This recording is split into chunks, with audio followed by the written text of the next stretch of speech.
한 주간의 정치권 핫 이슈를 속속들이 들여다보는 정치토론 왈가왈부 유용합니다. 오늘도 뜨거운 토론을 펼쳐주실 세 분입니다. 김유정, 진성호 그리고 김강진 전 의원 나와 계십니다. 안녕하십니까? 예, 안녕하세요. 더위에 오시느라고 고생하셨습니다. 네. 땀은 안 흘리셨네요? 아니 뭐 잘 왔습니다. 저는 근데 살짝 걸어오면서 약간 땀나긴 했었는데 스튜디오 들어오니까 괜찮네요. 예. 그렇습니까? 예. 자, 오늘 뭐 소식 들으셨을 텐데요. 그 민주당 전당대회가 내일 토요일까지 등록 마감입니까? 예, 오늘 내일 이제 등록 접수 마감인데 네. 사실상 오늘 거의 대부분 그 후보들이 당대표 네. 후보들은 이제 접수를 했고 네. 다만 이제 최고위원 선거가 남아 있는데 최고위원이 저희가 5명을 선출하는데 8명까지가 컷오프거든요. 근데 네. 아직 입 후보 숫자로 보면 8명이 안 채워져서 그래요? 예, 조금 더 준비하시는 분들이 있지 않을까 싶습니다. 당대표는 지금 오늘 오후에 기자회견 예, 했죠? 2시에 뭐 네. 이해찬 그 후보까지 네. 후보 하겠다 이렇게 선언을 했기 때문에 지금 뭐 다들 짱짱한 분들이 많이들 거론되셔서 저희가 이제 25일 날 중앙위원회를 통해서 3분을 선출해야 되거든요. 그 3명이 이제 최종 결선을 하게 되는데 3명에 누가 들어갈 것인가, 3등은 누군가라고 하는 걸 가지고 지금 말들이 많죠. 아주 치열합니다. 민주당 당대표 경선은요, 그죠? 네, 장고 끝에 이해찬 의원이 이제 후보로 나섰기 이해찬, 때문에 송영길, 김진표, 네, 또 누굽니까? 김두관, 박범계, 뭐 이런 분들이 예, 그래서 현재까지는 상당히 그래도 국민적인 인지도도 좀 있고 이런 분들이 많이 하셨는데 네. 이제 장고 끝에 이해찬 의원이 이제 결심을 함으로써 국민들이 보시기에는 그 정도면 오래 고민을 했고 그리고 청와대와 좀 교감이 있는 거 아닌가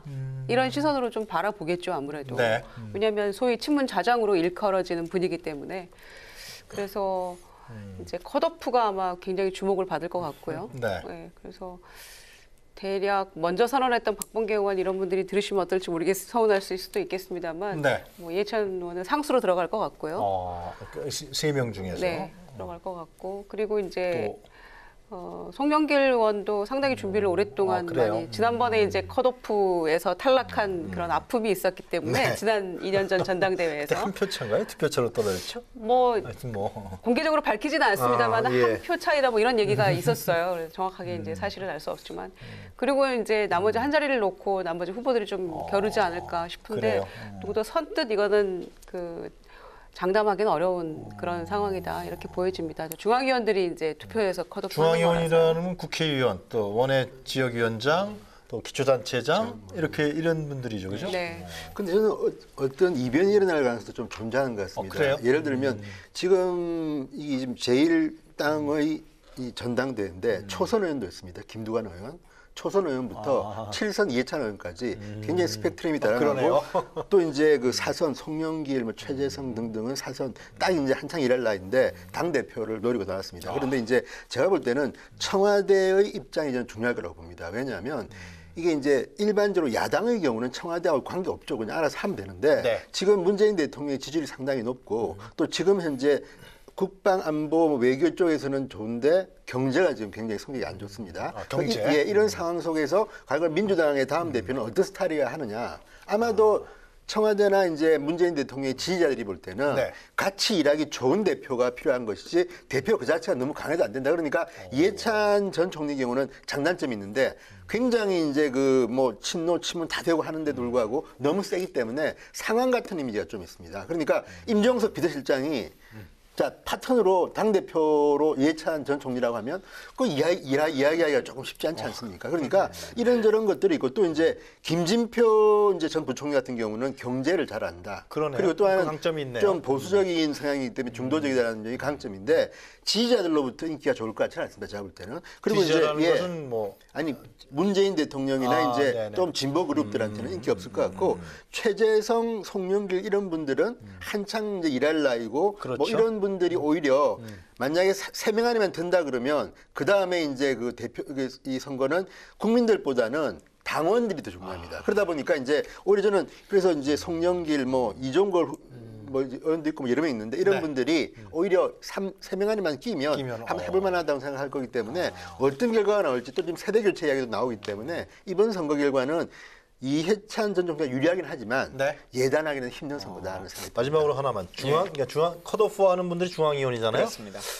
어떻게 예지를 해야 돼요? 그러니까 중앙위원들이 결국은 이제 선택을 하는 건데 예.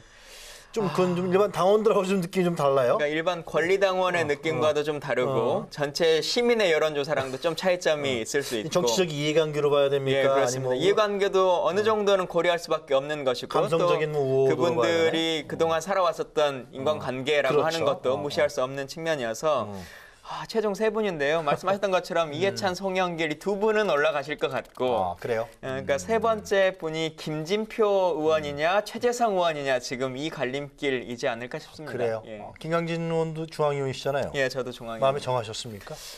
예, 저는 정하긴 했는데 상수에 들어가는 분이어가지고. 그래요? 예. 알겠습니다. 하여튼 뭐 며칠 뒤면 다 예. 결정되겠네요. 다음 주 저희가 토론할 때는 이제 결정이 날 것 결정이 날 같습니다. 것 같습니다. 예. 본래 선거는 8월 25일이죠. 예, 그렇습니다. 알겠습니다. 자, 이번 주 역시 정치권 뜨거운 이슈들로 가득 찼습니다. 저희 왈가왈부가 준비한 토론 주제들은 무엇인지 첫 번째 주제부터 화면으로 만나보시도록 하겠습니다.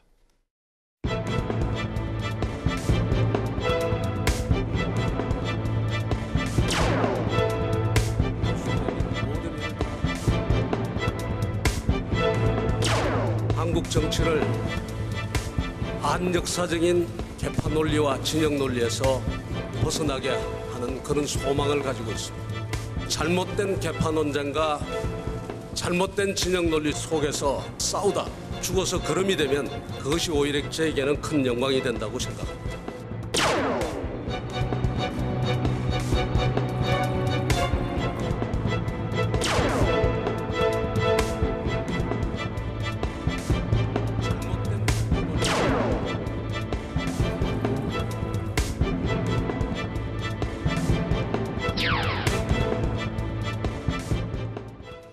네, 왈가왈부 오늘의 첫 번째 주제는 이 자유한국당 얘기입니다. 보수 가치의 정립 후 인적 청산, 닷 올린 김병준호. 제가 이렇게 제목을 달아도 될지 모르겠습니다. 하여튼 김병준호 순항할 것인가? 네, 하여튼 이 자유한국당이 당의 수혜신을 주도할 혁신 비대위원장에 김병준 국민대 명예교수를 임명했습니다. 김 교수는 김신위원장이죠. 잘 알려져 있습니다만 노무현 정부에서 청와대에서 정책실장을 지냈죠. 그래서 당시 한나라당과는 좀 뭔가 좀 이 대척점이 있던 인물이 아니냐. 그런데 이제는 보수의 구원투소로 등판하게 됐는데요. 김 비대위원장 어제 첫 당직 인선을 단행했습니다. 본격적인 활동에 들어갔는데요. 당내에서는 여러 가지 얘기가 많이 왔다 갔다 하는 것 같아요. 자, 일단 김병준 비대위가 가야 할 길, 그야말로 첩첩산중이라 할 수 있는데요. 자, 세 분 말씀을 듣도록 하겠습니다. 먼저 우리 진성호 전 의원께서 어떻게 보세요? 김병준 혁신 비대위 잘 정한 거라고 보세요? 어떻게 일단 저는 처음부터 김병준 교수가 될 가능성이 상당히 높다고 보는 이유가 그러세요? 세 가지 정도가 있는데 하나는 이제 파격성입니다. 그러니까 지금 자유한국당의 처지는 다른 때보다는 위기가 굉장히 심도가 깊고 네. 굉장히 복잡합니다. 그렇다면 아무래도 그 과거 이제 새누리당, 한나라당의 적자라고 할 수 있는 사람들이 누구냐면 뭐 과거에는 서울법대 또는 뭐 정통 엘리트 출세를 한 분들 아니겠습니까? 근데 지금 김병준 교수 같은 경우는 딱 그 정반대입니다. 그러니까 대구 상고를 나왔고 영남대를 나와서 어쨌든 영남대 지방교수를 하면서 지방 분권주의자였고 또 노무현 정부에서 정책실장을 했고 그러니까 모든 면에서 보면 지금 자유한국당의 그 적통 세력이라고 보기 힘든 아주 파격적인 인물입니다. 그러니까 옛날에 이제 영국 같은 경우도 토니 블레가 등장한 이유가 20년 동안 노동당이 집권을 못하자 가장 보수적인 가치를 가진 토니 블레어한테 당권을 줘가지고 또 그다음에 굉장히 오랫동안 또 집권을 했는데 그런 것들을 보면 일단 파격성이라는 점에서는 있고요. 또 하나는 이제 굉장히 정통 보수자든 그래서 김병준 교수를 비판하기도 합니다. 지금도 왜냐하면 어떻게 저런 사람이 비대위원장 할 수 있느냐 이런 면에서는 조금 성공한 면도 있고 두 번째는 김병준 교수가 제가 볼 때는 권력 의지가 있는 분 같습니다. 그러니까 과거 이분 말고도 굉장히 파격적인 여러 인물들이 거론됐는데 안 한다는 분들이 많았습니다. 그런데 반면에 김병준 교수는 처음부터 하겠다는 생각을 갖다 비춰왔습니다. 그렇기 때문에 이번에 같은 경우는 전국에서 승인을 하려면 어쨌든 본인의 의사가 중요한데 김병준 교수는 어쨌든 간에 이 자리를 한번 맡아보고 싶다는 생각이 있는 것 같기 때문에 된 것 같고 그다음에는 이제 저는 나이나 리더십 문제를 갖다 생각하는데 아까도 우리 잠시 봤지만 그 대개의 경우 지금 뭐 친박도 아니고 친이도 아니고 한나라당 당적 가져본 적도 없고 오히려 노무현 청와대 근무한 사람이 비대위원장 오게 되면 사실 저렇게 큰 소리 치기가 힘듭니다. 그런데 어쨌든 저분은 연세가 65세쯤 되고 네. 그러니까 한국에서 볼 때는 나름대로 이제 그 자기 리더십을 갖다 할 나이입니다. 그런데 문제는 이제 과연 성공할지는 아무도 모릅니다. 그렇지만 아무도 모르죠. 지금 현재 오늘 어제 하는 행동을 보면 나름대로 이분은 권력 의지, 특히 비대위원장을 맡겠다는 의지가 있는 거기 때문에 그 방향에 대해서는 앞으로 이제 잘하면 박수를 받고 못하면 비판을 받겠으나 네. 그런 스타일로 봐서는 그동안에 나왔던 후보들 중에서는 가능성이 있는 분이다. 그렇지만 너무 자유한국당과는 좀 다른 그 스펙을 가진 분이기 때문에 좀 더 지켜볼 필요가 있다는 생각이 듭니다. 그러나 가장 이제 관심의 초점을 모으는 부분이 결국은 이제 인적 청산을 할 것이냐라는 건데, 예. 그죠? 인적 청산, 인적 쇄신. 결국 그 칼이 결국 친박 아니겠어요? 일반적으로 봤을 때. 예.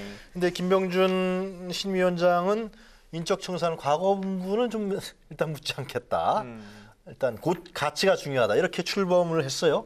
어떻게 봐야 근데 됩니까? 예. 이분이 이제 보수의 가치를 정립하겠다 네. 이렇게 말씀을 하셨는데 과연 이분에게 그 보수의 가치라고 하는 것이 상징화될 수 있는 것이냐? 이분이 그동안 살아오셨던 여러 가지 면면을 봤을 때 이 사람이 깃발을 들면 그래도 보수의 가치를 말할 수 있는 건데 네. 저 사람이 말하면 되는 건데라고 하는 것에 대한 신뢰가 있을까라고 한다면 별로 그러지 않는 느낌이기 때문에 진짜 이분이 본인이 말하고자 하는 가치라고 하는 것은 어느 단계에 있는 것일까라고 하는 스스로에 대한 가치 정립을 하셔야 그 말을 따라서 이 당을 바꿀 수 있지 않을까 싶은 생각이 왜 좀 그런 들고요. 생각을 하셨어요? 그러니까 아까 권력 의지라고 하는 말씀을 하셨는데 네. 달리 생각해 보면 권력에 대한 의지라기보다 그냥 자리가 생기면 가는 권력욕이라고 볼 수도 있어서 그러니까 개인적인 야심이다. 참여정부 시절에 어떤 자리가 생기면 거기서 역할을 하다가 또 박근혜 정부 시절에 마지막 총리 그때 탄핵되는 그 국면에서도 총리 자리 하실 거냐라고 하니 또 총리를 해보겠다라고 또 손을 드시고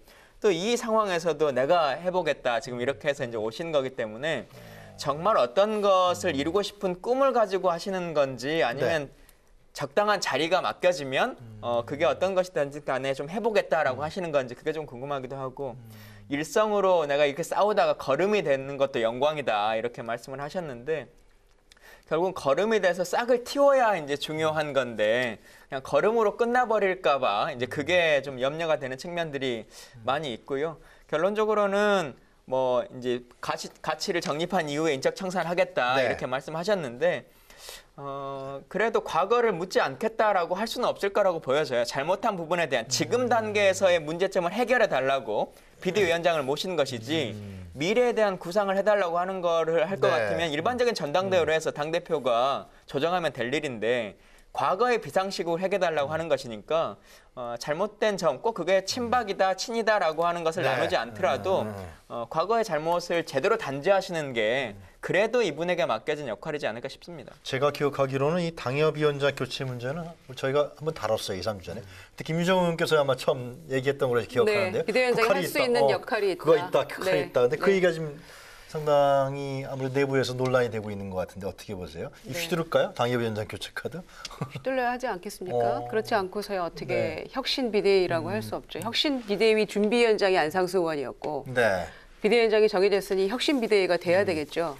그러니까 뭔가 정권을 가지고 해야 될 텐데 그 비대위 성격에 대해서도 내부에서 여전히 뭐 그 갈등 구조 속에 있습니다만은 그래도 저는 혁신을 해야 된다 이렇게 생각하고요. 그러지 않고서야 친노 김병준 위원장이 자유한국당 가서 비대위원장 하는 아무 의미가 없지 않겠습니까? 그래서 저는 이제 정치 정말 알 수 없다 이런 네. 생각이 들고요. 어쩌다가 이분이 자유한국당 가서 거의 모두가 포기했던 그리고 비대위원장으로 거론됐던 많은 분들이 손사래를 쳤고 그중에 어떤 분은 내가 그 정도 사리분별은 한다라는 얘기까지 하면서 비대위원장을 고사했던 분도 있었어요.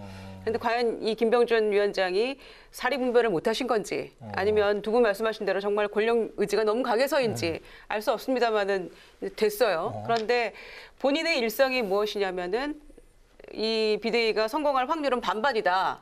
이런 인터뷰를 그런 얘기 했더라고요. 하셨어요? 예, 반반이다? 반반이다. 그러니까 이제 본인도 사실은 확신이 없는 거죠, 100%. 왜냐하면은 내부의 저항은 여전히 존재하는 것이기 때문에.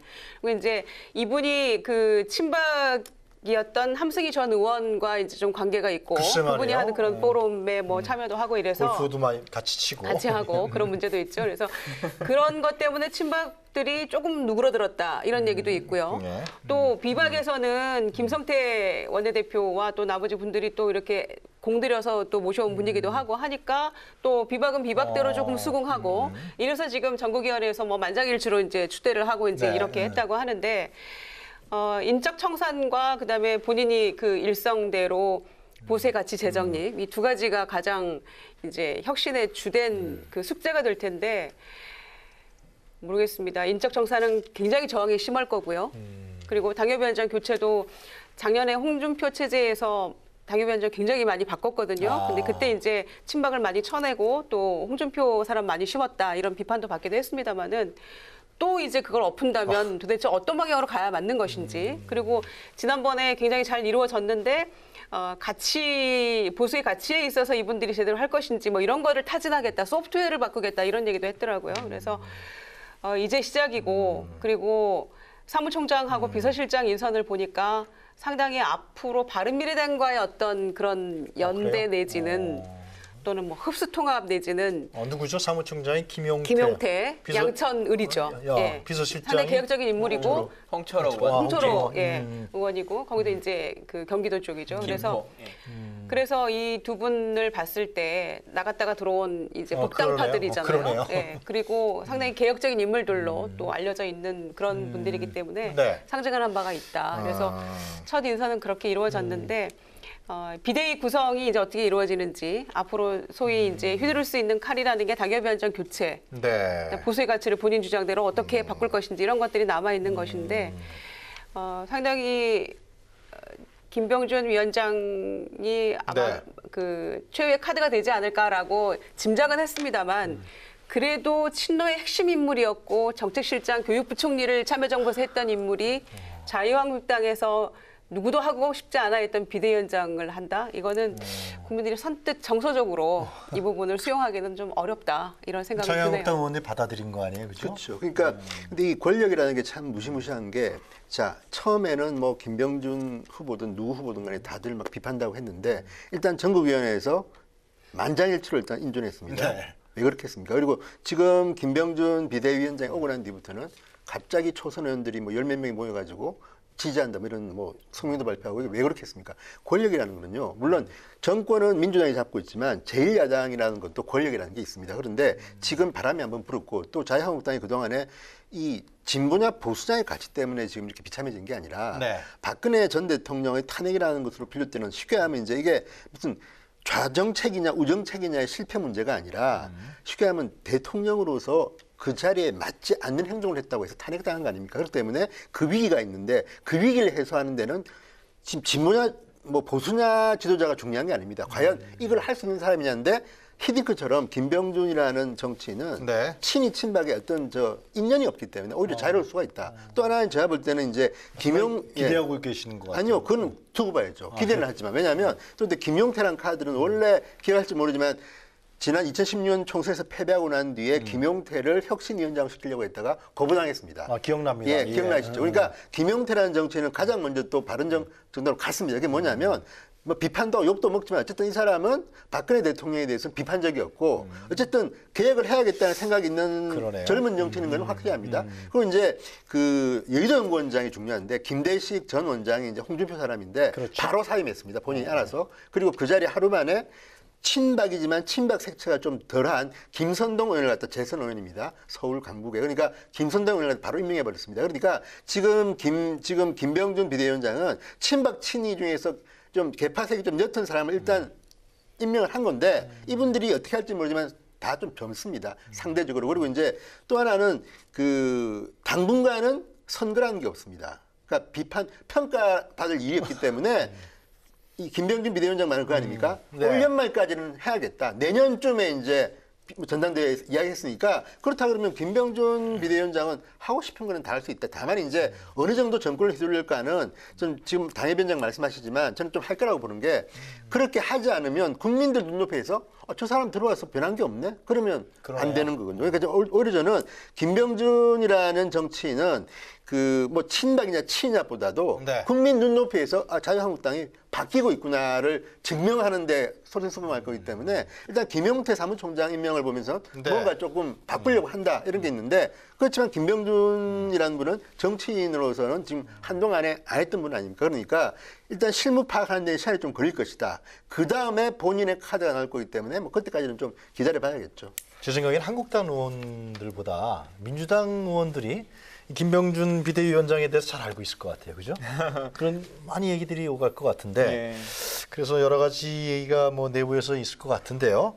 그 점수는 어떻게 보세요? 일단 아까 골프 얘기가 나왔는데 이거 접대입니까? 초대입니까? 이건? 근데 사실 이제 이 문제는 접대라고 단정하기는 좀 어려운 부분이 있다라고 하는 게 그래요? 여러 법률 전문가들의 얘기여서 어쨌든 수사가 들어갔다고 하니까 법적인 상황들은 좀 확인해봐야 될 것 같고, 그러니까 이분이 이걸 통해서 그냥 초대받은 것, 어떤 경기라고 하는 것에 초대받은 거다라고 하는 얘기를 프로암 대회에 초대를 받은 거다라고 하는 얘기를 하고 있는 것이기 때문에, 그리고 본인만이 한 100여 분의 초청 인사를 가지고 하는 거여서 이건 조금 더 지켜봐야 될 것 같고요.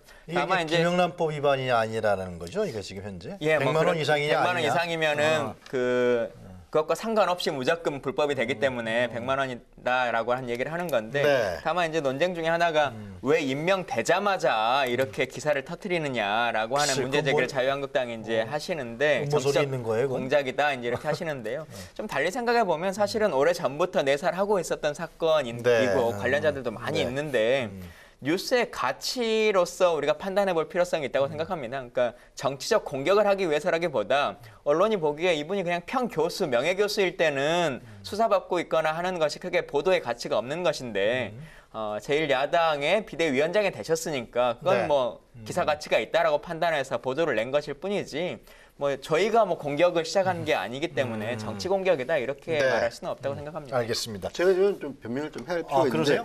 일단 저는 이제 스포츠를 좋아하지만 골프는 좀 못 칩니다. 그래서 매니아가 아니라서 잘 모르는데 그래서 프로암이라는 게 뭔지 한번 물어봤습니다. 그랬더니 이것은 이제 여성 프로 골프 대회를 하는데 그 전에 이제 주최자인 강원랜드가 주최자인데 자 그러면 사회 저명 인사, 여성 프로 골프, 그다음에 이제 그 스폰서들 뭐 등등 해가지고 모아가지고 하는 건데 이런 것이 이 대회만 있는 게 아니라 많은 대회가 이렇게 해서 프로암에서 성공하면 이 골프 대회는 반은 성공했다고 할 정도로 많은 스폰서들이 온답니다. 그러니까 사회 저명 인사들은 이게 뭐 우리가 생각하는 골프, 향응 골프라는 거는 몰래 그냥 어디 모여가지고 골프 치고 뭐 내기해서 돈 좀 주고 뭐 이런 건데 그런 골프 대회가 아니고 공개적으로 사회 저명 인사는 나름대로 가서 프로골프하고 같이 치니까 뭐 기분도 좋고 또 반대로 프로골프 입장에서는 이런 유명한 사람이 쳐주니까 인식이 올라가고 하는 거기 때문에 이런 공개적인 자리에 했다는 것이고요. 또 하나 이게 3월 말에 이제 수사를 했는데 딱 전날 터진 거는 제가 볼 때는 굉장히 조금 뭔가 경찰이 저는 조금 의심스러운 게 있고 대다수의 경찰은 참 잘 열심히 일하지만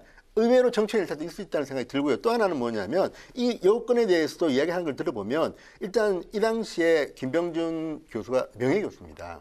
교수가 아니기 때문에 법률적으로는 이 여기에 포함되지 않는다는 뭐 이런 해석도 기사에 나오는데 그런 것들을 보면 이건 뭐 법적으로는 경찰이 알아서 하겠지만 근데 어쨌든 이런 걸 갖다가 지금 이렇게 공개해서 좀 이렇게 키우는 거는 아무리 봐도 제가 볼 때는 조금 과거로 말하면 정치 공작이 냄새가 나는데 어쨌든 이게 뭐 그렇다고 제가 뭐 옹호할 필요는 없는 게 아니 골프, 그러니까 선물 받고 한 건 내가 볼 때는 뭐 국민들이 눈높이에서 볼 때는 잘한 건 아닙니다. 그런데 이제 프로암이라는 이 골프 성격을 볼 때 이런 걸 갖다가 지금 이렇게 좀 너무 키우는 거는 또 이걸 갖다가 지금 말씀처럼 언론이 보도할 수는 있으나 정치인들이 이걸 가지고 김병준이라는 정치인을 공격하는 거는 조금 저는 치사하다는 생각이 좀 듭니다. 김병준 비대위원장이 어깨가 굉장히 무겁게 마음도 무겁게 이제 출발을 했을 텐데 하필이면 그날 당일날 그냥 당일날 이렇게 이제 자유한국당으로서는 뭐 이 재뿌렸다 이럴 수가 있느냐 뭐 이렇게 생각할 수 있겠죠. 공교롭게 그렇게 됐는데 뭐 내사 단계인데 이렇게까지 비대위원장 임명하는 날 이럴 수 있느냐 이제 이런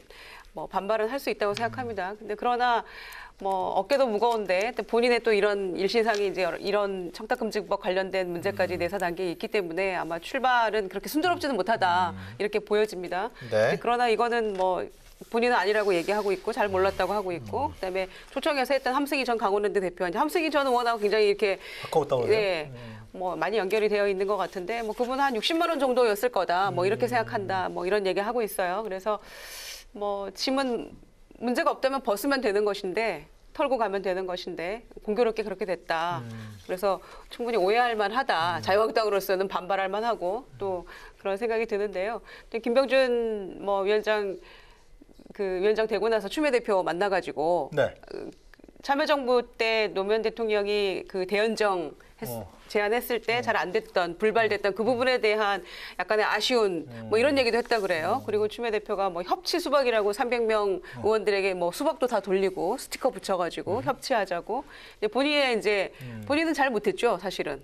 그리고 어떤 의미에서는 상당히 독설도 많이 퍼부었던 그런 여당 대표였는데 이제 마무리하면서는 조금 협치의 중요성을 본인 스스로 또 강조하면서 이제 아름다운 퇴장을 또 이렇게 생각하고 계시는 것 같은데 그런 얘기를 김병준 위원장과 나누는 모습을 보면서 뭐 어떤 면에서는 그때의 그 대연정의 불발이 김병준 비대위원장에 이르러서 뭔가 국회 안에서 조금 상생하고 할 일은 좀 함께 협치하면서 처리하면서 할 수 있는 것들의 씨앗을 틔울 수도 있지 않을까 이런 생각도 합니다만 네.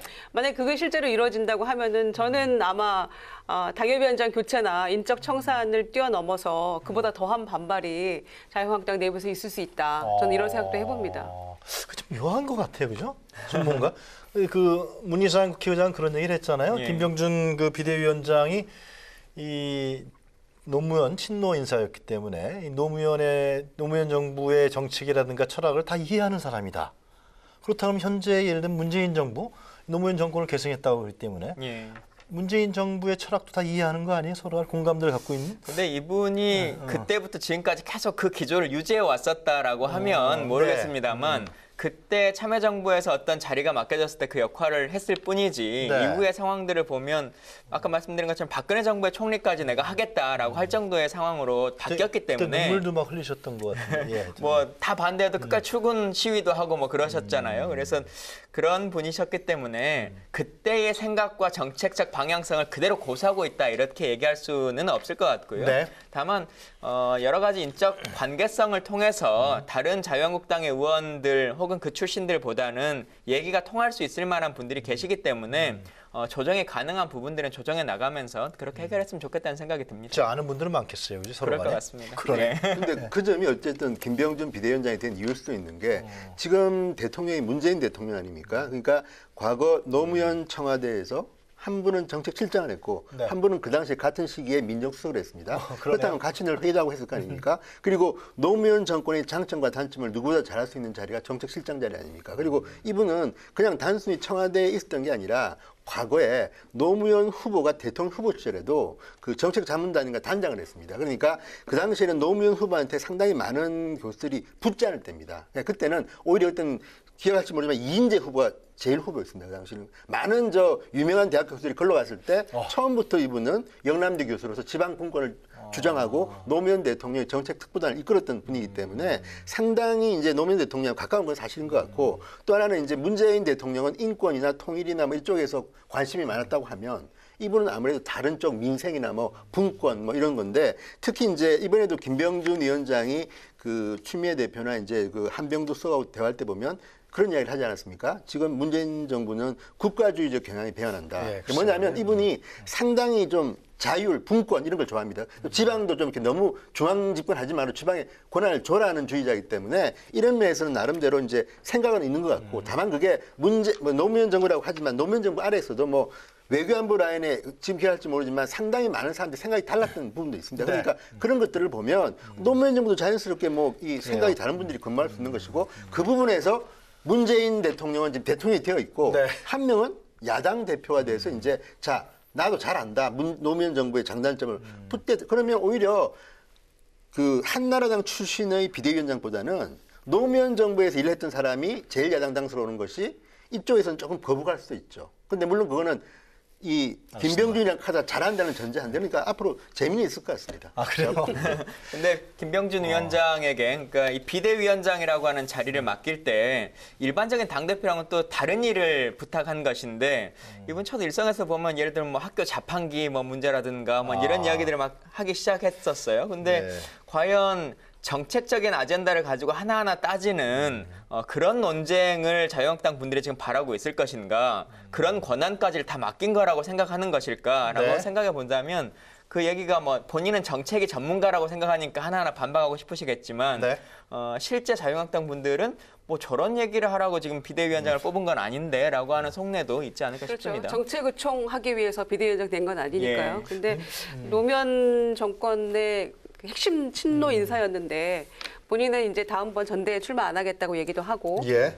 그래서 이제 정치 욕심이 없음으로 보여줌으로써 혁신의 어떤 진정성 이런 걸 보이겠다는 일성인 것 같은데 과연 그럴지는 모르겠어요. 나중에 비대위가 성공하면 영향력은 행사할 수 있을 것이다라고 이제 또 그런 여운을 남겼기 때문에 뭐 앞으로 몇 개월은 올해는 넘겨봐야 될 것 같긴 합니다만 아까 비대위가 잘 되면은 정치 자연스럽게 하게 되는 그렇죠. 거예요. 그 성공하면 영향력을 미칠 수 있을 것이다 이랬기 때문에 아마 여운은 남아 있는 것 같고요. ABC 같고. 다만 이 정치의 아이러니가 개파 싸우다가 뭐 죽어서 거름이 되겠다 이랬는데 정말 핵심적인 친노 인사하고 정책을 입안했고 교육부총리까지 지냈던 김병준 이 비대위원장이 왜 자유한국당의 개파에 싸우다 죽어서 거름이 돼야 하는지 저는 정치는 정말 알다가도 모를 일이다. 이런 생각 두고 봐야 된다. 이런 생각이 드네요. 알겠습니다. 제가 볼 때는 그게 김병준 비대위원장이 생각하는 지금 자유한국당의 최대의 문제가 개파 갈등이라고 생각한 것 같습니다.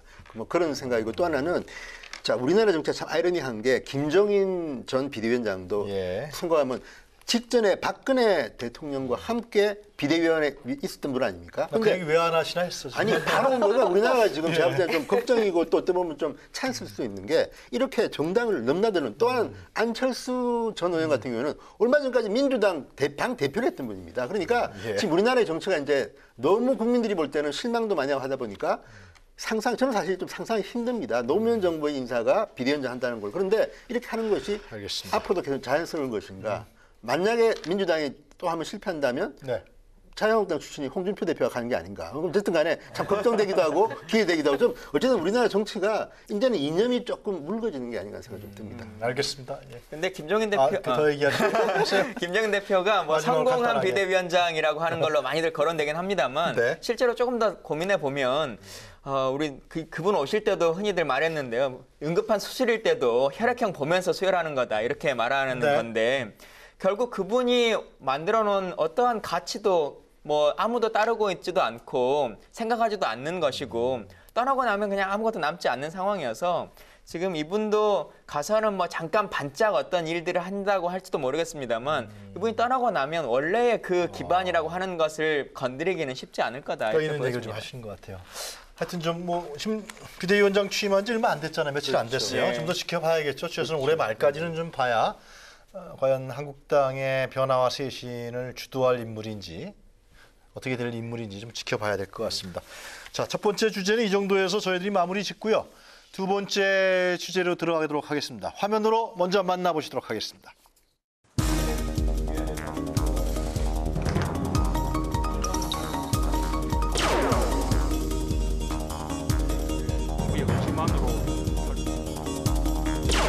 최저임금위원회의 결정으로 2020년까지 최저임금 1만 원을 이룬다는 목표는 사실상 어려워졌습니다. 결과적으로 대선 공약을 지키지 못하게 된 것을 사과드립니다.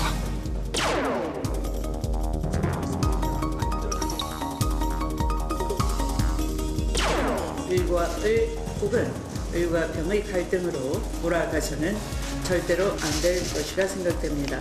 정부는 지원 방안을 보다 세밀하게 보완하고 전개해 나가야 할 것입니다. 오로지 최저임금 1만 원에 경도된 문재인 정권이 연이어 두 자릿수 가속 인상을 발행하면서 또다시 을의 전쟁이 시작됐습니다. 자유한국당이 그 위험한 질주를 막아낼 것입니다. 민주당은 관련 입법 논의로 넘어가자라는 입장을 보이고 있습니다. 이런 급격한 최저임금 인상의 영향은 후속 입법으로도 정부 재정으로도 상쇄할 수 없습니다.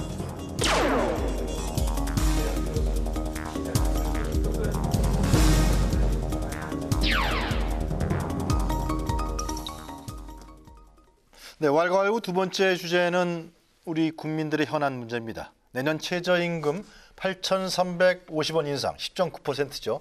자, 이것이 갈등이냐 상생의 길이냐라는 문제입니다. 자, 이 문제는 지금 경영계, 노동계 또 특히 이제 소상공인과 자영업자들까지도 상당히 반발하면서 후폭풍이 이제 거세게 일고 있는 상황인데요.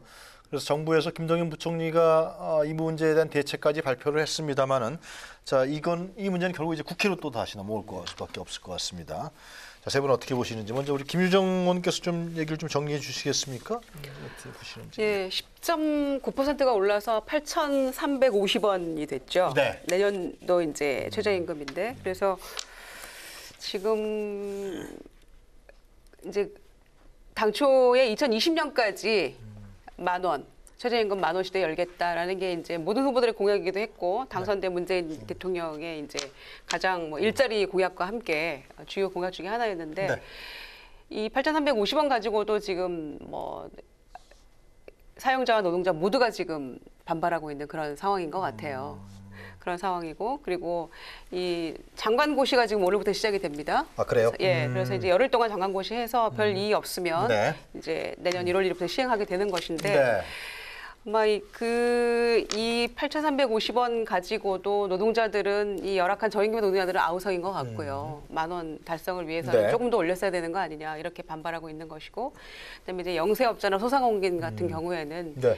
이제 그밖에 다른 문제들이 맞물려 있긴 하죠. 임대료든지 그다음에 보통 가맹점주들은 이제 재료비라든지 거기에 이제 세 번째 주요한 그 지출 비용이 이제 인건비인데 네. 그런 것들을 포함해서 어렵다 이렇게 반발하고 있는 것이고요. 그리고 이제 실제로 또 이 최저임금이 이렇게 인상이 되면 경비업이나 청소업 네. 등에 종사하는 이런 종사자들의 경우 가장 이제 이 해고될 위험이 가장 높아요. 왜냐하면 이제 이분들이 이제 60만이 넘는데 고령자, 올라가니까. 그렇죠. 55세 이상이 한 30%, 33%인가를 차지하고 있거든요. 그러니까 그분들이 가장 이제 해고의 위험이 높은 거죠. 그러니까 이제 또 이 저임금, 그다음에 네. 이제 하층으로 또 이제 추락하게 되는 또 그런 계기가 더 마련이 되는 것이고, 그래서 아마 이제 보통의 소상공인, 그다음에 지금 저임금 노동자, 그다음에 보통 알바하는 우리 또 젊은 이들 포함해서 네. 전부 다 굉장히 어려운 상황인데 이거를 이제 정부에서 어떻게 풀 것인가. 뾰족한 해법을 지금 보이지 않고 있고, 그다음에 이제 국회에서도, 왜냐하면 민주당은 잘하고 있는 것이다라고 정부 편들고 있습니다만은 나머지 야당은 전부 다 정의당만 유일하게 조금 더 올렸어야 된다. 최저임금을 애초에 공약했던 대로 더 올렸어야 된다. 이렇게 얘기하고 있는 것이고, 이제 그런 점에서 정의당이 오히려 더 푸시하고 있는 셈이죠. 정부 여당을. 그리고 나머지 세 야당은 네. 전부 이 최저임금 문제 있다. 뭔가 재심의해서 바꾸든지 아니면은 10,000원 공약을 아예 폐기를 하든지 이런 식으로 지금 얘기를 하고 있거든요. 실제로 이제 이 고용 위기가 다가오고 일자리 잃는 사람이 더 많아지고, 그다음에 이 소상공인이나 영세업자는 더 어려워진다. 이런 논리로 지금 얘기를 하고 있는 것이죠. 그래서 다들 각자 입장에서 만족하지 못하는 지금 이 최저임금이 안이 나온 것인데, 앞으로 저는 그렇다고 당장 이거를 자유한국당이 주장하는 대로 10,000원, 10,000원 최저임금 이거 폐기해라. 이렇게 가서는 안 된다고 네. 보여지고요. 국회가 할 일들이 이제 앞으로 많아졌다. 그게 제일 문제일 네, 것 같아요. 가장 그게 큰 문제다. 이렇게 생각을 합니다. 김동연 부총리가 소상공인 페이를 얘기했어요. 그죠? 예. 카드 수수료 문제가 나오니까 소상공인 페이로 하면 0.0%대다. 그리고 이제 지금 우리 김유정 의원께서 말씀하셨습니다만 이제 상가 임대차 관리법이라든가 예. 법안이 8개 정도 되는 것 같아요. 국회하고 협력을 해서 이 보호책을 강구하겠다 이렇게 발표를 며칠 전에 한 거로 제가 기억하는데요. 예, 그러니까 정부의 어떤 그 대책은 어떻게 보세요? 그러니까 정책이라는 게 하나로만 갈 수 있는 것은 아니고 하나의 네. 정책이 나오면 그걸 보완할 수 있을 만한 여러 가지 문제점을 같이 해결해야 되는 것인데, 지금은 이제 정부 정책은 계속적으로 쏟아져 나오고 있는데 그것을 받쳐줄 만한 국회의 법안들이 좀 밀려 있어서 자연스럽게 운영되지 못하고 있다라고 하는 것. 그리고 네. 대한민국의 그동안의 자영업이라고 하는 게 사실상 좀 한계 기업들이 좀 많이 있는 상태에서 이 한계 기업이 유지돼 왔었던 것이 사실 임대료의 문제라든가 카드 수수료의 문제라든가 이런 것들을 네. 점주들도 알고 있는 상태이긴 했지만 낮은 임금이라고 하는 것으로 그걸 버텨왔던 거거든요. 근데 그 낮은 임금으로 버텨왔던 게 지난 2년 사이에 거의 30%가 이제 올라가니까 그걸 감당하기 어렵다. 우리가 고려하지 못했던 요인이다라고 하는 문제 제기를 하시는 거예요. 충분히 이제 얘기하실 수 있을 만한 사항이죠. 근데 다만 이제 그것을 해결하는 방법이 그럼 최저임금을 낮추거나 올리지 않으면 그 한계 기업의 문제가 해결될 것이냐. 그러지 않는 것이 지금 대한민국 자영업의 문제이기 때문에 근본적으로 너무 많이 운영되고 있는 이 자영업의 문제라고 하는 것을 좀 바꿔보자, 제도화하자. 그리고 지금 예를 들자면 편의점 문제가 대표적으로 나오고 있습니다만 네. 편의점이 지금 저희가 인구 대비로 치면 편의점의 천국이라고 하는 일본보다 지금 더 많거든요. 예전에는 250m 이내에는 동일 업종을 하면 안 된다라고 하는 규정이라도 있었는데 그게 2012년도부터 그 법이 없어져서 이제는 그냥 동네 한 그 블럭 안에도 여러 점포가 생길 정도가 생겼기 때문에 이런 것들 좀 법으로 제한해서 어느 정도의 영업이 가능할 정도의 공간을 보장해 주자.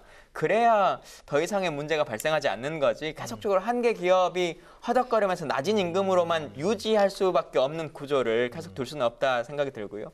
말씀하셨던 소상공인 페이라고 하는 거 이제 정부가 고민하고 있는데 네. 사실 실효성에 대해서는 좀 저 개인적으로는 고민스럽습니다. 중국에서 상당히 많이 쓰이는 거죠. 지금 근데 이런 형태가. 우리 같은 경우는 카드 자체를 쓰는 사람들이 워낙 많고 많죠. 또 이제 정부가 하는 어플들이 실제로 잘 운영되지 않아요. 우리 매년 각각의 정부 부처가 쏟아져 나오는 어플들이 많이 있는데 실제로 사용되고 있는 게 거의 없어서 895개의 어플 중에서 지금 16% 정도는 폐기되고 210개 정도는 개선해야 된다. 이제 이렇게 정부 스스로 결정할 정도로 잘 활용하지 않을 뿐만 아니라 이 정부가 말하는 이걸 하려면 따로 어플을 받아서 계좌를 연동해야 되는 이런 불편함이 있기 때문에 좀 뭐 젊은 분들은 어느 정도는 활용할 수 있겠습니다만 네. 전체적인 수요층을 바꾸기에는 쉽지 않은 거여서 물론 하나하나 작은 거라도 실천은 하자라고 하는 것에는 동의합니다만 이게 개선의 큰 방향성이다 이렇게 볼 수는 없는 거겠죠. 진성호 의원님 하신 말씀 많을 것 같아요. 지금 이제 저는 기본적으로 지금 말하는 정부의 대책이라는 것들이 최저임금 올릴 때 같이 했어야 됩니다. 해보고 뭐 문제 생기니까 뭐 한다. 제가 볼 때는 카드 수수료 이거는요. 제어권 18대부터 했습니다.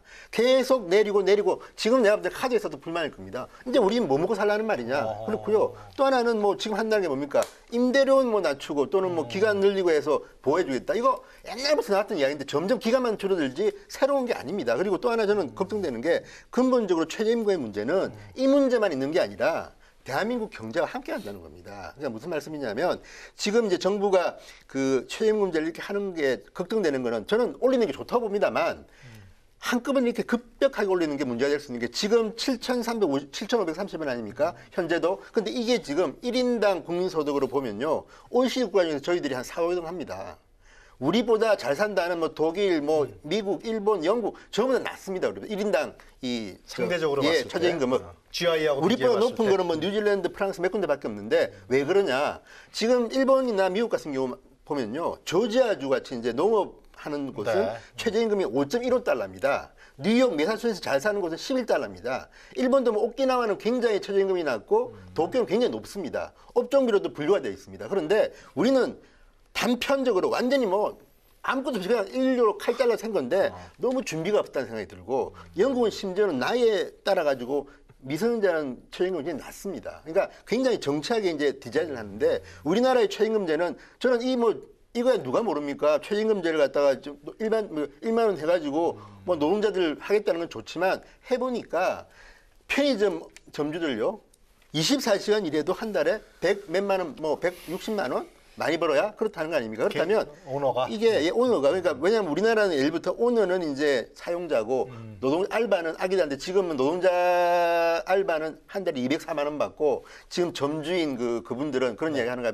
나는 이제 알바다, 점주 알바다는 이야기를 합니다. 그러니까 이게 물론 이게 이제 지금 말씀처럼 편의점이 너무 많고 하는 문제들이 있긴 합니다. 이것도 구조적으로 해결하고 또 이제 본사 대기업이 갖고 하는 것도 이제 뭐 비중도 조절해야겠으나 현실을 갑자기 바꾸기 힘듭니다. 그런데 어쨌든 최저임금이 이렇게 1년, 2년 하면서 이렇게 갑자기 오르는 거는 네. 부작용이 있는데 이걸 너무 무시했다는 것이고요. 또 하나 걱정은 지금 우리가 37조를 퍼부어가지고 일자리를 늘리려고 했는데 결과는 어떻습니까? 5개월 연속 지금 그 전에 비해서 반쪽이 났습니다. 일자리 증가 속도가. 그렇다 그러면 이런 것들이 최저임금에만 국한된 게 아니라 경제는 같이 맞물려 들어간 거기 때문에 저는 그래서 지금 청와대 경제석 다 바뀌었지만 이거는 같이 정치하게 디자인을 해야 된다. 뭐 계속 이거 해가지고 뭐 안 되니까 그러면 카드 수수료 뭐 좀 내려. 뭐 임대료 뭐 어떻게 이런 식까지 돼 있습니까? 저는 김 전 의원 말씀처럼 저도 이런 앱을 새로 깔아가 한다고 하면요. 정부에서 잘해서 그러지만 사용하는 소비자는요. 네. 이런 앱 있는지도 모릅니다. 그러니까 어쨌든 국민의 편에서 소통을 해야 되는데 저는 이 문제만큼은 소통이 덜 됐다. 정의당이 그렇게 하는 건 이해할 수 있습니다. 왜? 정의당이니까. 근데 다른 정당들은 정의당도 왜? 정의당은 자기의 그 유권자가 확실하지 않습니까? 그리고 정의당의 강령은 확실합니다. 저는 정의당은 1만 원 주장하는 거죠. 당연하다고 보고 박수 치는데 그래요? 민주당과 제1야당은요 그렇게 하면 안 됩니다. 국민 모두를 보호해야 되기 때문에. 그러니까 제가 볼 때는 청와대도 지금 고민을 시작한 것 같은데 네. 지금 경제라는 이 큰 축이 이것 때문에 흔들리기 시작하면 안 되기 때문에 알겠습니다. 저는 이 문제는 좀 더 고민할 필요가 문재인 있다. 대통령도 이 2020년까지 최저임금 인상 1만 원은 어렵다. 예. 사실상 공식적으로 그 속도 조절론을 얘기한 거라고 보여지는데요. 그러니까 여권 내에서는 어떻게 얘기되고 다음 있습니까? 해에 그 2020년 그 산정할 때 올리려고 네. 하면 19% 정도를 올려야 되거든요. 그래야 10,000원을 되는 것이기 때문에 대단하네요, 그럼. 지금 10% 올리는 것도 이렇게 힘들다라고 하는 것이 이제 그래서 현실적으로 좀 불가능하지 않겠느냐라고 네. 하는 말씀을 하신 것 같고요. 사실은 이렇게 왜 이렇게 많이 올리냐라고 하는 문제 제기를 하시지만 우리가 정상적으로 지난 10년간 한 5, 6%씩을 꼬박꼬박 올려왔다면 이 문제가 발생하지 않는 것이죠. 근데 그동안 그 박근혜 정부와 이명박 정부 들어서 최저임금의 인상률이라고 하는 것을 너무 낮춰왔기 때문에 매년 순차적으로 경제가 감당할 수 있을 정도로 꼬박꼬박 올렸어야 되는데 그 늦어져 있었던, 적체되어 있었던 것을 어떻게 좀 조정해 보려고 하니까 경제가 힘든 거다라고 하는 부분도 이해를 해주셔야 될 것 같고요. 최저임금을 여러 그 계층으로 나누는 것에 대해서도 고민의 필요성은 있다고 생각합니다. 다만 그 OECD와 직접적으로 비교가 좀 어려운 것이 그러니까 OECD에서 이 최저임금을 받을 정도의 그 노동자분들, 이제 그분들은 그래도 기본적인 사회복지라고 하는 것이 우리보다 훨씬 더 갖춰져 있기 때문에 150만 원 혹은 그보다 좀 더 낮은 임금을 받더라도 가처분 소득이 우리보다 훨씬 높거든요. 그걸 받은 거에서 생존을 위해서 써야 되는 비용 외에도 자기가 쓸 수 있는 비용이 좀 높은 편인데 우리는 150 받는 분들은 거의 생존을 위해서 그 돈을 다 써야 되는 것이기 때문에 그 이후에 쓸 수 있는 가처분 소득이 훨씬 더 적다. 그래서 네. OECD의 일반 평균과 비교하기에는 좀 사회적 차이점이 알겠습니다. 있다고 생각합니다. 이 최저임금 문제가 논란이 된 이후에 대통령 지지율이 좀 상당히 빠졌어요. 영향을 받다고 보는 건가요? 네, 저희가 계속 우려했던 바죠. 올 초에 이제 김정은 위원장의 신년사 통해서 네. 남북 정상회담, 북미 정상회담 이후로 이어지는 이 한반도 평화 화해 무드 속에서 이 시기가 지나고 나면 아마 하반기는 민생 문제가 가장 주된 이슈가 될 것이다라고 얘기했었기 때문에 이건 뭐 너무나 자연스럽게 흘러가는 네. 거라고 생각합니다. 그런데 모두가 우려하고 있는 것이고요. 10,000원 최저임금은 대선 때 모든 후보가 다 공약했던 사항인데 이 정도 예측 못하고 했던 거 아니잖아요. 그리고 저는 오히려 이 8,350원 실제로 받는 이 특히 이제 저임금 노동자들 같은 경우에는 이것도 굉장히 부족한 거죠. 10,000원 공약 어디 갔냐라고 지금 알바 노조나 이런 데서는 젊은 청년들은 또 반발하고 그러더라고요. 있고 예, 이 공약 폐기에 대해서 이제 굉장히 문제 제기하고 있잖아요. 네. 그래서 저는 이 8,350원도 충분치 않다 이렇게 생각을 하고요. 물론 2020년까지 공약했던 건데 최저임금위원회에서 정하는 거긴 합니다만 대통령이 뭐 충분히 공약을 이행하지 못할 거에 대비해서 지금 선제적으로 사과를 하신 거죠, 사실은. 그리고 최대한 빠른 시일 내에 이거를 하도록 노력하겠다 이런 얘기들을 이제 정부 관계자와 다 하고 있는데 네. 보십시오. 최대한 빠른 시일이라는 게 어떤 겁니까? 2020년까지 이걸 하려고 그랬는데 못한 거고 임기 내를 얘기하는 겁니까? 그러면 2022년인데 불과 그로부터 1, 2년 사이 이걸 할 수 있을 것인가? 차제에 그냥 이 종부세도 어영부영하고 사실 기대에 못 미쳤잖아요. 그런 것처럼 이번에 아예 밀어붙여서 국회에서 조금 이렇게 이 드라이브를 걸어서 강하게 할 수 있도록 다른 보완책을 마련할 수 있도록 하는 게 차라리 낫지 않았나. 저항을 두려워하기 때문에 제대로 개혁하지 못하고 있다는 생각도 저는 한편 듭니다. 그래요? 네. 근데 저는 이제 이런 생각이 드는 게 지금 이 민주당이 이야기하고 있는 거니까 1만 원은 모든 대통령 공약이었다고 하지만 좀 다릅니다. 그건 다른 게 그 당시에 유승민, 심상정 후보는 문재인 후보와 똑같이 2020년 1만 원 공약을 했고 홍준표, 안철수 후보는 다릅니다.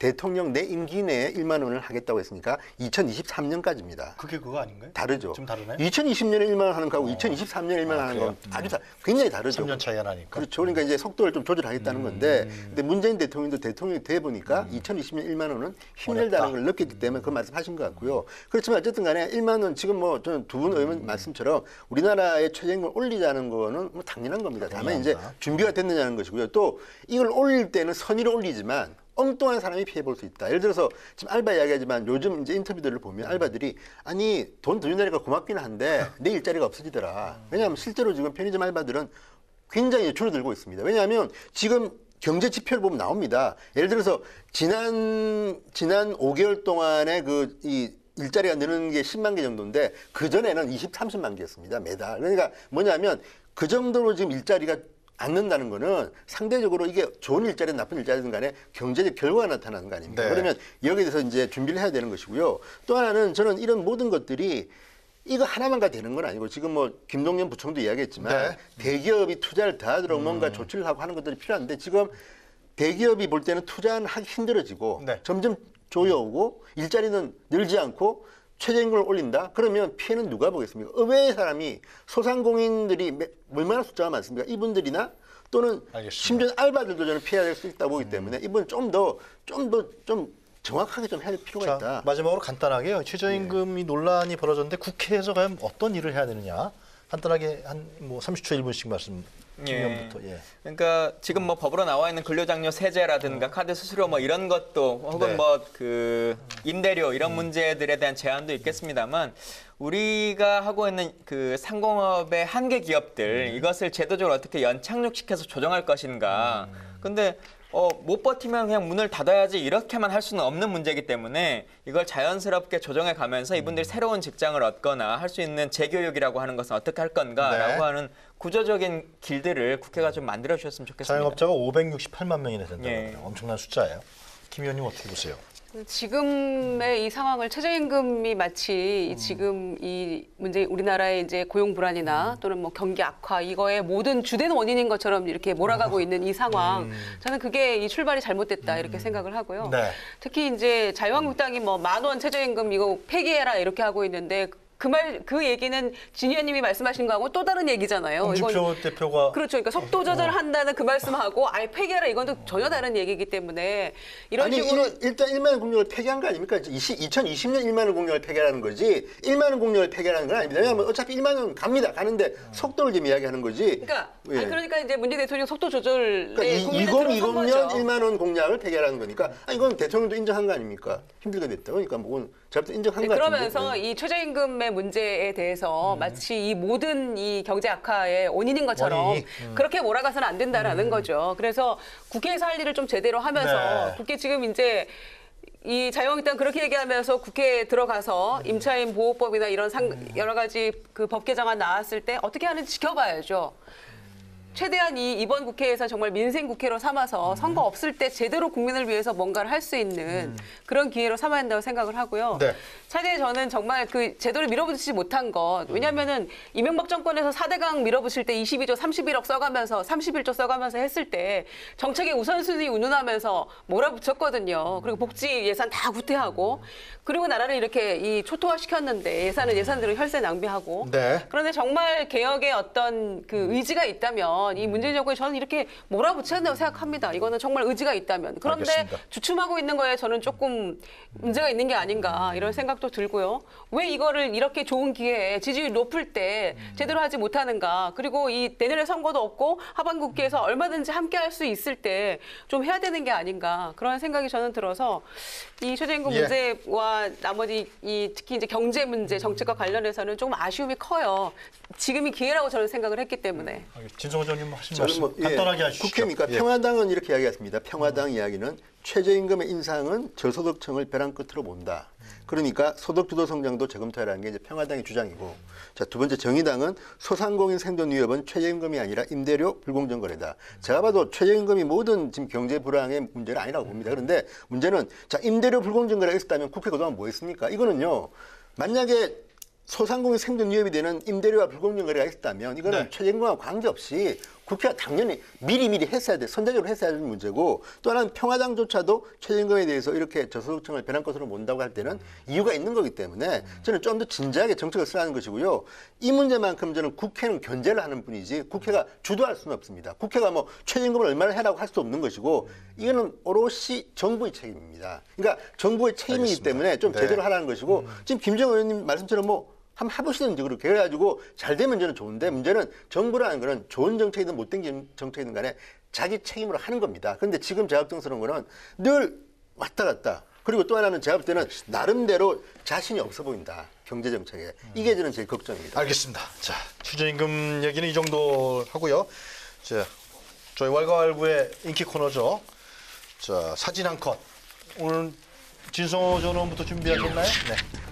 저게 이제 월드컵 결선전이 끝나고 시상식 장면인데 네. 갑자기 비가 쏟아졌습니다. 근데 저도 라이브로 저걸 봤는데 근데 갑자기 푸틴 대통령 러시아가 주최국입니다. 네. 푸틴 대통령만 우산을 뒤에서 누가 씌워줬습니다. 아, 그래요? 이거 한참 동안 프랑스가 우승한 거 아닙니까? 예. 마크롱 대통령이 어쨌든 간에 그 얼싸안고 한 명 한 명 이제 악수도 하고 뭐 깽하고 그 옆에 더 이제 재밌는 거는 크로아티아의 대통령이 여성분입니다. 그러니까 키타로비치라는 분인데 뭐 이분이 뭐 주민대사도 이제 나름대로 외교통인데 지금 대통령인데 이분은 그 비를 맞으면서 네. 크로아티아 인구 416만 명의 작은 나라가 준우승을 한 겁니다. 대단해요. 그러니까 선수를 일일이 막 나오지만 껴안고 막 이렇게 막 토닥이는데 비를 맞고 하는데 푸틴만 혼자서 우산 쓰고 한참 동안 혼자만 있습니다. 물론 한 5분쯤 지난 뒤에 보니까 이제 마크롱 뭐 이 크로아티아 동료도 우산을 씌워줬는데 자 어떻게 주최국으로서 이 귀빈들 옆에 피파 회장은 사실 황제입니다. 황제 축구계에서는 황제 피파 회장조차도 저렇게 비를 맞으면서 악수를 하고 있는데 푸틴 대통령만 우산을 쓰고 있는가? 저는 같이 좀 쓰지. 그러니까 저는 그래서 러시아라는 나라의 특징 또 하나는 결승전에 관중들이 결승전에 난입이라고 한번 1분 동안 경기가 중단된 적도 있습니다. 그러니까 이런 것들을 보면 러시아가 OECD 뭐 세계 뭐 G2, G3일지는 모르지만 아직도 선진국으로 가기 멀었구나 네. 이런 생각이 좀 들었습니다. 알겠습니다. 박근혜 대통령도 혼자 우산 쓰는 그런 사진 참 많은데. 전에 버자닌을 놔두고. 전에 예. 지금 말고요. 아 지금은 이제 아니죠.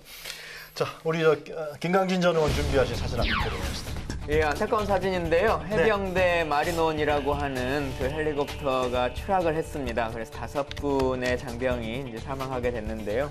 뭐 그 자체의 사고에 대한 얘기를 제가 말씀드리고 싶은 게 아니라 제가 국방위를 해보면 우리 군의 문제점 중에 하나가 기체 개발하거나 하면 실험 평가를 하는 시간을 길게 줘야 되는데 그래서 사계절이라고 하는 게 있으면 여름엔 어쩐지 겨울엔 어쩐지라고 하는 평가들을 다 거쳐봐야 되는 거거든요. 그래서 미국은 저 헬기 기체 평가를 하려고 하면 알래스카에도 보내고 사막에도 보내고 어떻게 어떤 기후에서 다 하는가라고 하는 것을 하는데요. 지금 저 마리논 같은 경우도 거의 6개월 정도 만에 시험 평가를 완료해서 실전 배치를 하는 거거든요. 그래서 그러지 않았으면 좋겠다. 너무 시간에 쫓겨서 기간 안에 납품해라라고 하는 것에 급급하지 말고 20년, 30년, 50년 쓸 거니까 연구 개발하는데 1년, 2년 조금 더 들여도 되는 것이니 예. 그런 제도로 좀 바뀌었으면 좋겠다는 생각입니다. 알겠습니다. 자, 마지막으로 김유정 전 의원이 준비하신 사진 한 컷 보도록 하겠습니다. 네, 이 폭염에 또 너무 가슴 아픈 네. 그런 저 또 뉴스 못 사고가 보겠어요, 일어났는데, 정말. 예, 네. 마음이 아파서 정말 보기가 굉장히 괴로웠는데요. 이 동두천에서 또 어린이집 이 통학 차량 안에서 4살 글쎄 말이에요. 여자 어린이가 또 이 폭염에 방치돼서 갇혀서 사망하는 그런 또 이 안타까운 사고가 발생을 했습니다. 그런데 문제는 이 재작년에도 또 이런 일이 발생을 했어요. 그러니까 2000년 이래로 한 6, 7건의 사망 사건이 발생을 해서 그때마다 뭐 의원들이 너도나도 이제 법안을 제출을 하죠. 그런데 그 법들이 다 국회 안에서 잠자고 있다는 거예요. 그게 정말 심각한 문제라고 보여지는데 예. 재작년에 이제 광주에서 발생한 그 어린이는 아직도 의식을 회복하지 못하고 있고 동생은 어린이집 보내는데 그 트라우마 때문에 걸어서 이제 이 통학을 시킨다는 거죠. 유치원까지. 이제 그런 일이 아직도 지금 이어지고 있는 그런 상황인데 국회에서 이제 2016년에도 너도나도 법을 냈어요. 그런데 이제 그 슬리핑 차일드 체크 시스템이라고 이 아이들이 이제 안에서 잠깐 잠잘 수도 있고 또 확인해 그러니까 남아 있으면은 이 경보가 울리는 그런 시스템 같은 거죠. 그런데 이게 이제 행안위하고 국토교통위에 서로 토스하면서 미루고 있는 거예요. 그러니까 행안위 도로교통법이 문제다라고 얘기를 하고 이제 해서 처음에 그 법안을 개정안을 냈는데 아니다 이거는 자동차 관리법 개정 문제다 이래서 국토위로 넘긴 거죠 또. 그래서 잠자고 있는 거예요 여전히. 그래서 그러는 사이에 국회에서 이러고 있는 사이에 지금 우리 우리 아이들이 지금 이렇게 그 희생이 되고 있는데 정말 이거는 뭐 너무 가슴 아파서 뭐라고 말을 할 수가 없고요. 다 이 어른들 잘못이죠. 특히 국회에서 이 생색내기용으로 사건이 일어날 때마다 너도 나도 그냥 법안 발의해서 누가 냈단다 이렇게 얘기해서 보도자료에서 주목 한번 받고 아무도 책임지지 않는 이 사태에 대해서 저는 정말 이 문제가 있다고 보여지고요. 이번 이 하반기 국회에서는 이 민생 국회 그야말로 이 모든 문제들을 동시에 좀 해결할 수 있는 좀 정신 좀 차렸으면 좋겠고요. 이런 것들을 지금 국회에서 못 하고 있으니까 오히려 자동차 생산 업체에서 이제 아예 차량에 그런 경보 시스템을 달아서 지금 이제 신차들은 나오고 있다고 하는데 그 모두가 그 새 차를 사용할 수는 없는 거잖아요. 그러니까 이거는 이제 그 좋은 시도이긴 하고 뭐 자동차 회사에서 바람직한 그 방안이라고 생각은 합니다만 근본적인 문제 해결은 될 수 없다고 보여지고요. 국회에서 정말 이렇게 서로 핑퐁하지 말고 정신 좀 차려서 제대로 이런 피해는 좀 발생하지 않도록 좀 정말 좀 잘했으면 좋겠습니다. 지금 행안위하고 국토교통이라고 그러셨나요? 네. 이번 새로 다 배정되죠? 네. 의원들? 우리 지금 국회 방송 보시는 분들 좀 의원께서는 좀 배려 좀 했으면 좋겠다 생각이 들고 원내대표들이 또 이 문제 또 중요하지 않겠어요? 그런 생각이 드네요. 대통령도 지금 이 부분에 대해서 굉장히 강조하셨으니까 이건 뭐 너무 누가 봐도 너무 안타까운 인재죠. 이 8월 달에 이 문제 빨리 할 수도 있는 거 아닌가요? 그죠? 그렇죠. 대통령이 일단 말씀하셨을 정도니까. 우선적으로 처리할 것들을 좀 했으면 좋겠어요. 자, 아이들의 안전을 시스템적으로 보장할 수 있는 입법이 매우 시급한 상황인 것 같습니다. 잇따르는 어린이집 사고에 그동안 정부와 국회 모두 혹시 뒷짐만 지고 있었던 것은 아닌지 다시 한번 짚어봐야 할 것 같고요. 다시는 어린이들의 안전이 위협받는 일이 없도록 지금이라도 바로 관련법을 서둘러서 처리해야 될 것으로 보입니다. 자, 정치토론 왈가왈부 오늘은 여기까지입니다. 세 분 고생하셨습니다. 감사합니다. 네, 감사합니다. 저희는 다음 주 금요일 이 시간에 다시 찾아뵙겠습니다. 라스트.